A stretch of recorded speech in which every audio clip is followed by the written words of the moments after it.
Bonjour à tous, chers Sherlockiennes et Sherlockiens, vous voici chez vous sur notre chaîne de podcast. Nous explorons, décryptons pour vous et avec vous, à la loupe des Sherlocks, les sujets d'actualité, concepts innovants et toutes les thématiques du secteur du voyage. Alors attachez vos ceintures, décollage imminent vers une nouvelle découverte de notre secteur passionnant du travel avec notre invité du jour.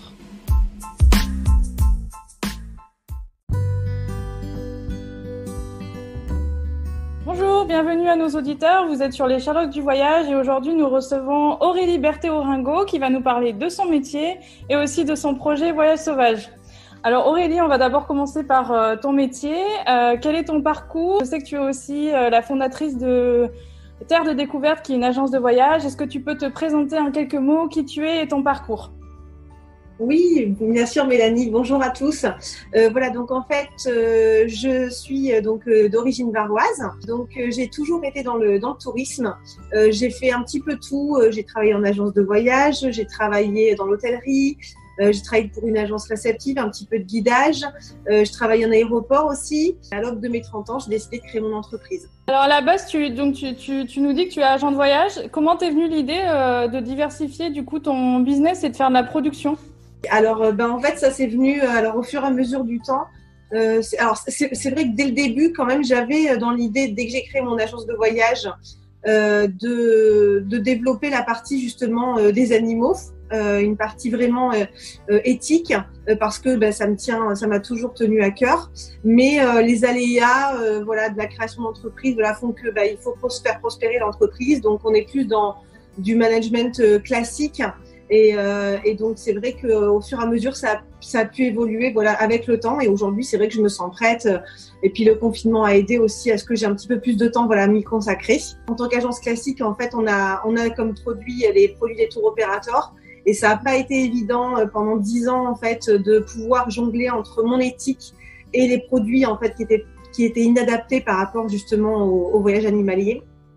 Et donc j'ai décidé, c'est ce qui m'a permis en fait de me lancer dans cette production de voyage animalier aujourd'hui. D'accord, nous en parlerons tout à l'heure, mais en effet, c'est vrai que c'est un concept qui est pas très répandu et qui du coup est assez innovant, donc forcément, j'imagine que ça doit être compliqué de trouver ça chez les Théo. Du coup, on va passer à une autre question, toujours sur ton métier, puis on parlera de cette partie-là après. Du coup, pour toi, alors tu travailles aujourd'hui dans ton agence, est-ce que tu travailles seul? Est-ce que tu as des collaborateurs qui t'aident? Et sur du coup, quels axes ils travaillent avec toi?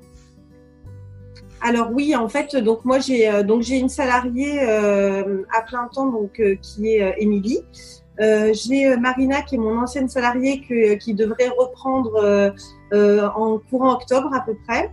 Et ensuite, donc elles m'ont aidé forcément par rapport à leurs conseils. Mais c'est vrai que sur la partie production, c'est quand même plus moi qui m'en suis occupée parce que c'est vraiment mon bébé. J'ai une idée très précise de ce que je souhaite. Et après, en effet, je leur demande un petit peu des conseils. Et après, j'ai une amie aussi qui m'a aidée pour la partie design, en fait, pour la partie vraiment marketing type. D'accord. On va continuer sur la partie métier. Quelles sont pour toi, du coup, les qualités d'un agent de voyage pour ceux qui voudraient faire ton métier, du coup, et aussi les vraies difficultés qui peuvent faire qu'il faut pas y aller si on n'est pas fait pour ce métier. On voit que toi, tu es passionné par ce que tu fais.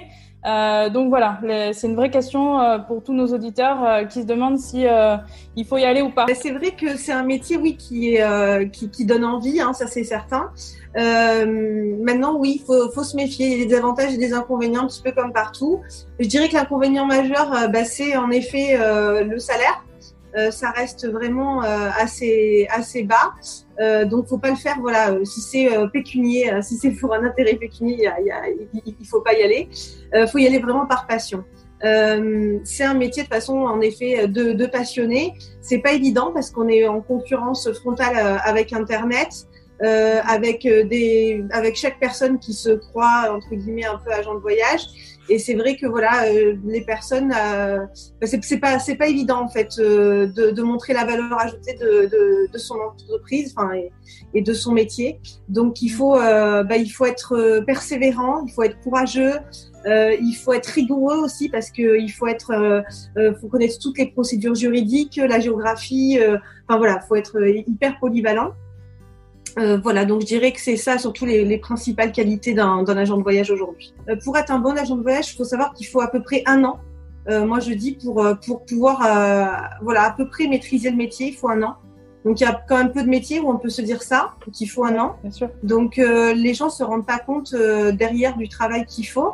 Et après il y a une deuxième facette en fait quand je parlais de se croire agent de voyage, c'est aussi en effet une concurrence un petit peu plus ou moins déloyale, oui, par des personnes qui vont dire voilà que elles vont vendre des voyages comme ça du jour au lendemain parce qu'elles ont beaucoup voyagé. Moi ça m'est souvent arrivé pendant mes entretiens qu'en fait comme argument on me disait qu'on voulait être agent de voyage parce qu'on avait beaucoup voyagé. Oui, c'est bien, mais c'est très loin d'être suffisant.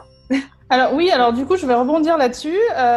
Qu'est-ce que, selon toi, le fait de bien connaître les destinations, c'est un vrai plus. Mais selon toi, quelles sont les qualités supplémentaires, on va dire, par rapport à juste connaître bien la destination? Il y a tout un aspect, j'imagine, commercialisation, savoir écouter le client, ces choses-là. Quelles sont pour toi les autres qualités, justement, des agents de voyage pour faire ce métier qui vont compléter cette expertise destination? Donc de la partie juridique par exemple, puisque faut savoir que c'est un métier, en tout cas en France, qui est extrêmement réglementé.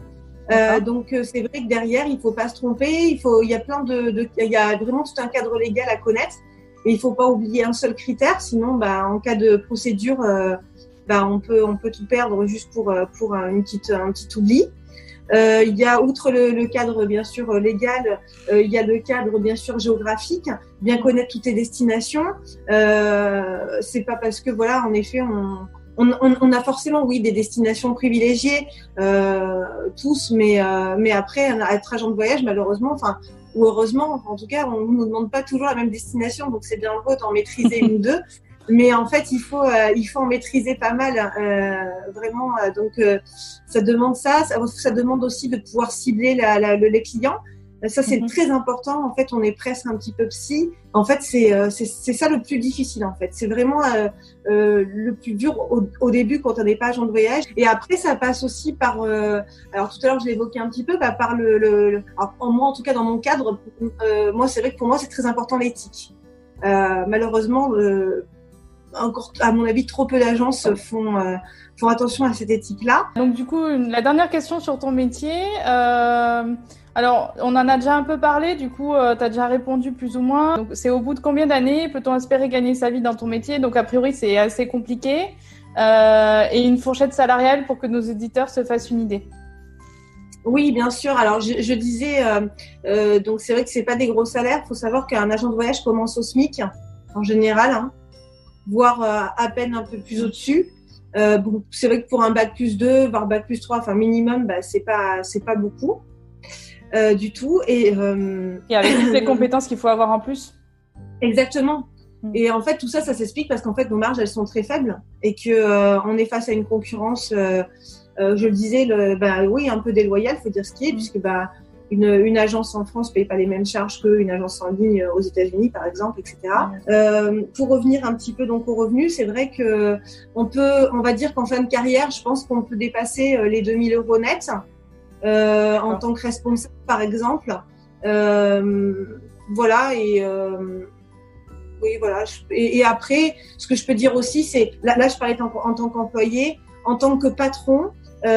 C'est vrai que là, forcément, on gagne plus, mais le plus intéressant, c'est d'avoir plusieurs agences. Après, voilà, c'est un choix. Souvent, par contre, c'est vrai que alors moi, j'ai qu'une agence, donc c'est vrai que je gagne pas forcément très bien ma vie. Donc encore une fois, je le fais vraiment par passion. Plus t'as une grosse entreprise et plus c'est difficile de s'adapter, d'être réactif. Et puis voilà, et puis surtout après c'est vrai que moi je vais pas, voilà, moi c'est vrai que je le fais aussi pour ça. Tous les ans quasiment je pars en Éductour, tout le temps je pars régulièrement, je pars en voyage, que ce soit à titre personnel, à titre professionnel. C'est sûr que je vais pas me plaindre, voilà, je me suis créé la vie que j'ai aujourd'hui.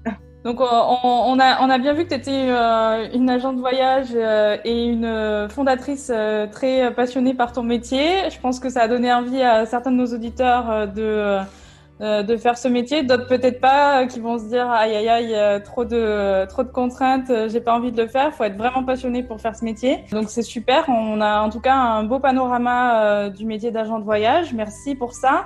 Alors maintenant, on va passer au mot de la conclusion. On arrive au bout de cette magnifique interview avec plein d'infos sur le métier d'agent de voyage, de chef de produit, ta passion pour le voyage et les animaux.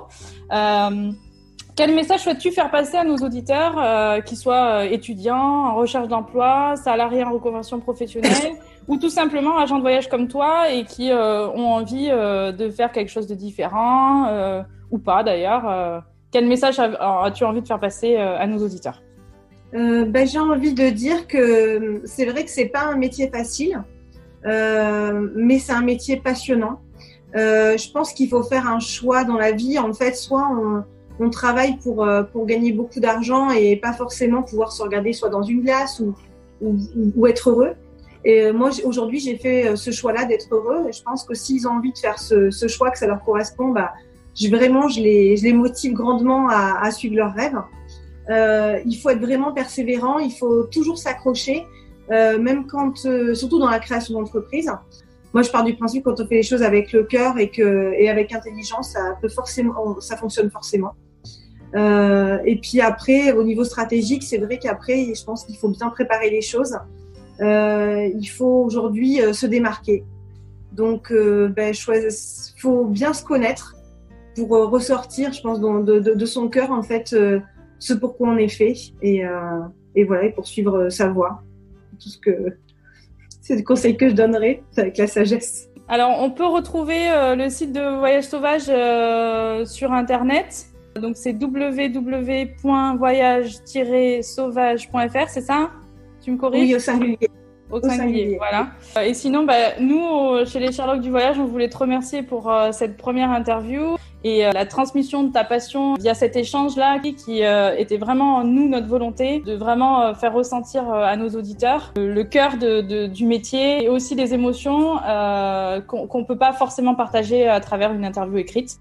J'espère qu'on en aura d'autres, que d'autres voudront participer et passer à la loupe des Sherlock du voyage et donner aussi envie à nos auditeurs qui sont des pros du voyage de faire ce métier ou de se reconvertir, ou à nos étudiants qui se lancent dans le tourisme de se dire j'ai vraiment envie de faire ça et voilà. Donc merci pour tout ça, Aurélie. Merci et puis à Mélanie et au Sherlock. Et à bientôt. On vous dit à la prochaine pour d'autres interviews. Et puis allez sur le site de Voyage Sauvage et contactez Aurélie pour faire des voyages avec elle. Elle a des super trucs à vous faire découvrir. Et voilà, vous allez découvrir des animaux, découvrir des destinations.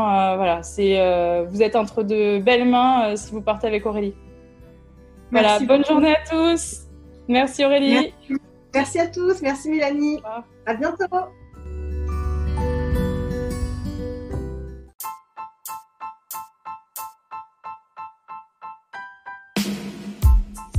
Chers Sherlockiennes et Sherlockiens, merci de nous avoir écoutés. Vous avez aimé cet épisode? Cela vous a été utile? Alors aidez-nous à diffuser ce podcast autour de vous. Comment? Tout simplement en vous abonnant, en partageant notre podcast sur les réseaux sociaux, ou encore en nous laissant un avis 5 étoiles sur votre plateforme d'écoute préférée. Retrouvez-nous également sur notre site www.lessherlocksduvoyage.fr ainsi que sur nos pages LinkedIn, Facebook, Instagram et Twitter. D'ici là, on vous dit à très vite pour un nouvel épisode à la loupe des Sherlocks pour découvrir un nouvel invité passionné et passionnant du secteur du voyage. Sherlocks m'en votre!